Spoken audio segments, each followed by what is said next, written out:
Ladies and gentlemen, welcome to another episode of the NBA Coverage.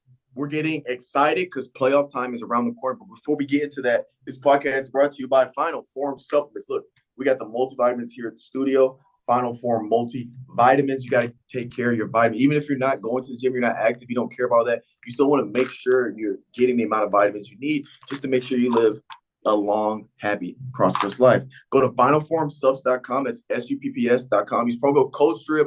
All caps, no space. Get 10% off supplements and personal care. We do have merchandise and we do have other things like apparel and things like that. It's not going to go too bad. Get 10% off your supplements and personal care. And ladies and gentlemen, if you're watching, go ahead and subscribe so you guys can stay tuned to Ivy Talks Podcast Network. All right, we're going to get into it. If you guys are new, welcome. We appreciate you. If you're returning, welcome back. All right, so we're going to break it down into the conference standings. We're going to go over some leaders and some statistical categories, and Coach Calvin's going to kick us off for news and highlights. Start us off. Eastern Conference, Baltimore Ravens, sorry. The Boston Celtics have clinched the number one spot in the East, seeing they're at 1. They are 11 games ahead of the number 2 Milwaukee Bucks. Milwaukee Bucks are at 2. Cavs are at 3, Knicks are at 4, Orlando at 5, Pacers are at 6, Miami's at 7, 76ers are at 8, Bulls at 9, Hawks at 10, Nets at 11, Raptors at 12, Hornets at 13, Wizards at 14, Pistons at 15. The Raptors are going to join the Hornets, Wizards, and Pistons as being officially eliminated. So the only team still in contention for the play-in spot is the Brooklyn Nets, sitting at 11 behind the Atlanta Hawks, but they are 5.5 games behind Atlanta, so they're going to have to go on a run here because there's only about 8 to 10 games left, depending on the team. 8 to 10 games left in the regular season, so they're going to have to almost win out here just to try to close that gap, depending on what Atlanta does. Going to number 1. We have number 1 spot, OKC. Oklahoma City, third and number 1 spot. Denver's at 2, half a game behind, so there's still a fight for that number 1 spot. But OKC and Denver have officially clinched playoff spots. Timberwolves are at 3. They're only 1 game behind OKC, half a game behind Denver, so there's still some stuff that can shake up there. Clippers still sitting strong. They're at 4. Dallas Mavs are at 5. Pelicans are at 6. Then at 7, we have the Kings. 8, we have the Suns. 9, we have the Lakers.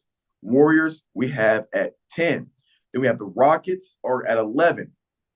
For our 12th, 13th, 14th, and 15th spot, they've been eliminated. So Utah Jazz are going to join the Grizzlies, Trailblazers, and Spurs. Be officially eliminated. So 12's Jazz, 13's Grizzlies, 14's Blazers, and the Spurs are sitting at 15. So the Houston Rockets are fighting the Warriors for that last play-in spot, and the Rockets are 2 games behind the Warriors. Now let's go to some leaders. Points per game, we got Luka Doncic at 34.0 points per game. Rebounds, Sabonis at 13.6. Assists, Tyrese Halliburton at 11. Steals per game, Shai Gilgeous-Alexander at 2.1. Blocks per game, Victor Wembanyama at 3.4. And I'm going to pass it off to Coach Calvin to kick us off with NBA news and highlights. Dog, somehow Luka passed up SGA right now in the running for MVP. Did you see that? That's unfortunate. Yeah. I don't think he'll stay there. I think Shai Gilgeous-Alexander, there should be assuming no crazy injuries. They finished the season playing like they've been playing. There's no reason Shai Gilgeous-Alexander should not be MVP with their team. If OKC clinches that number 1 spot and they get that number 1 spot, there's no reason Shai Gilgeous-Alexander should not get the MVP. Mm-hmm. Mavs are Mavs are at 7? No, they're at 5th.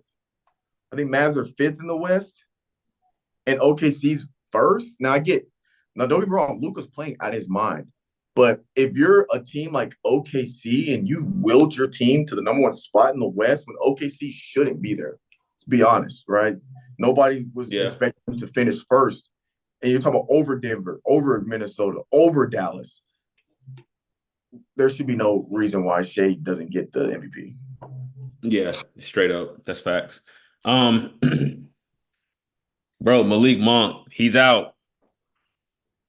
He's out with a torn meniscus, I think, is what they said. It's something with the knee. So they're gonna hold on. And where are they right now? They're seventh with him without him.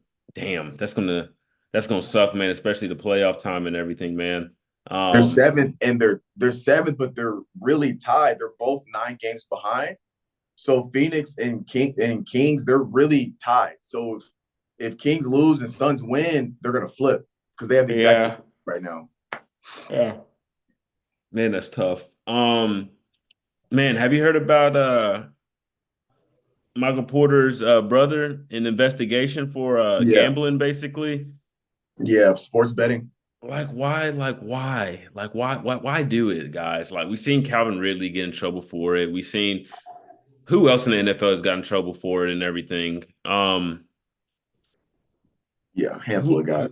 like a handful of guys, man. Like it's like at some point it's gonna come back on you and everything because username and everything, bank account, like somehow it's gonna come back to you and everything. There's gonna be a paper trail. So guys, just stop doing it. Like, but at the same time, this is my question for you. Do you think guys that are betting are purposely throwing the games just to hit the bet and everything if they are truly betting on the game? Do you think so? It's tough because it's Because there has to tough. be it's situational too. You got to be in a situation to do whatever you need to do. So it's like, Well, I think it depends case by case. Calvin Ridley, I don't think so because he wasn't playing when he was betting. So it's mm, not like he was trying to make it because he wasn't playing when he was betting. You just, if you're a professional athlete, you just can't sports bet. But apparently, was his name Jonte Porter? Apparently, he was betting the under. But I don't know if he's throwing the game or he just knows he's only playing like very, very minuscule minutes. He's only playing like 5 minutes a game. So he knows he's not going to score that many points. But if you're only playing 5 minutes a game, I assume his over under for points are probably low to begin with. I don't know. I think you take it case by case. Um, but yeah, it's just unfortunate because it feels to me it taints the integrity of the game. Like yeah. I've heard people talk about football's fixed, basketball's fixed. It's not, but I do believe there are people that are trying to influence the game by paying off refs. That happens. Like you said, if guys are probably betting on them to be over or under, or if they're under and they're at the points they need, maybe fake an injury and come off, or miss some shots just to make sure that what I'm saying. Like, maybe, but it's tough. I don't like it. I don't like it at all.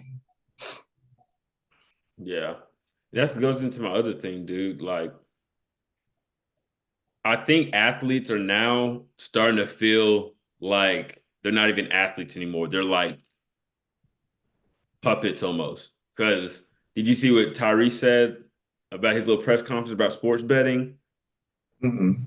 He basically said like he's tired of like him getting blamed for people not hitting their sports bet and everything just Oh because, yeah, yeah, yeah. yeah. And I'm just like, and that's the thing that it's like,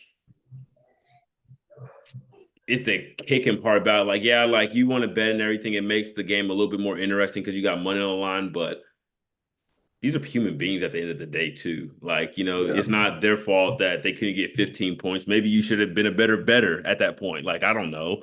Um, and it's like to me too, it's just like who told you to put that money in the bet anyways? Nobody told you to do it. You probably did yourself anyways, you know? Right. So it's like, come on, man. Like have a little bit more human element in it. Like, yeah, you lost $20. Like, is that going to be the end of the world? Do you really have to yell at somebody?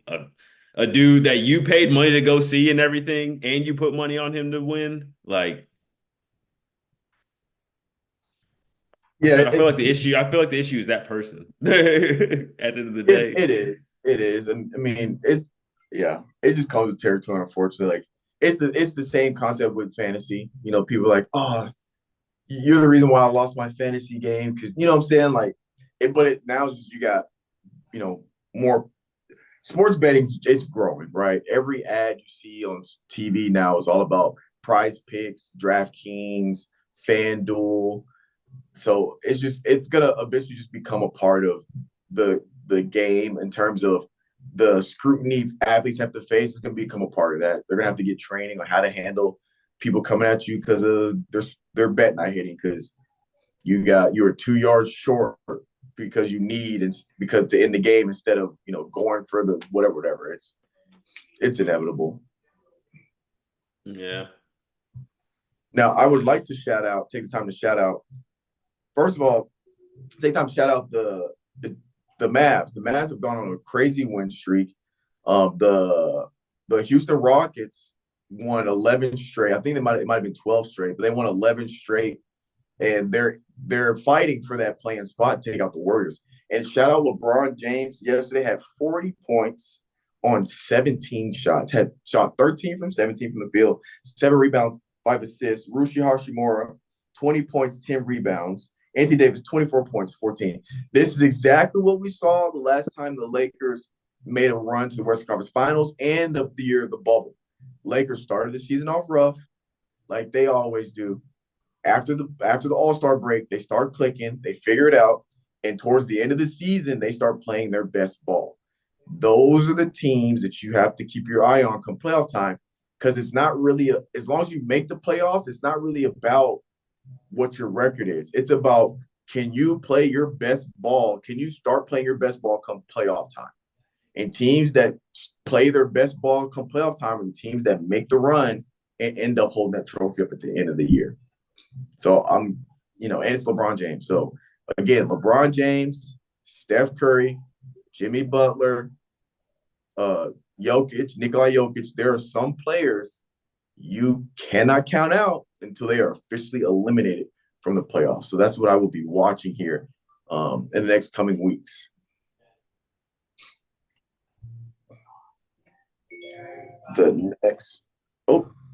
It's weigh-in Monday.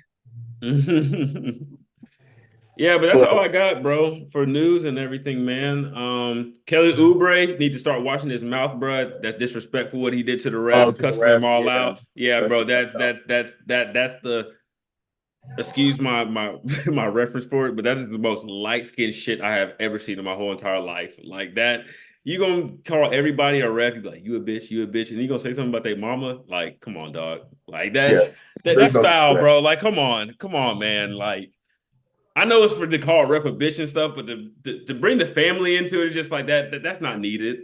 Now, what happened to when the ref said, "Oh no, your mama a bitch"? The next thing dude want to start fighting, probably. Yeah, it's totally unnecessary. It's totally unnecessary. But yeah, like you said, not much has really happened besides the win streaks for certain teams, but they're so far behind, they're still fighting for that spot. So as we close out the season and we start to really see who's going to be playing what, I'm always excited for the NBA playoffs, because to me the NBA is starting to become more like March Madness, where teams you don't expect to make runs. Like last year, you got 2 teams that went through the play-in tournament and ended up in the Eastern and Western Conference Finals, Lakers and Miami. First time play-in tournament. I believe that was the first time playing tournament was last year. Or no, regardless, this is the first time a team from the play-in made it that far. So I'm interested to see some of these dark horse teams make some runs here, potentially knock off those 1 seeds early, like what happened in Milwaukee last year and things like that. So, yeah, I think that's all we had. It's going to be pretty quick and simple. Not too much is going on in terms of too many teams moving around, but that's all we got for you guys. Is that anything else? I believe so, my boy. All righty. Y'all heard it here. The NBA coverage. We'll catch you guys next week. Deuces. I'm gonna chase my dream.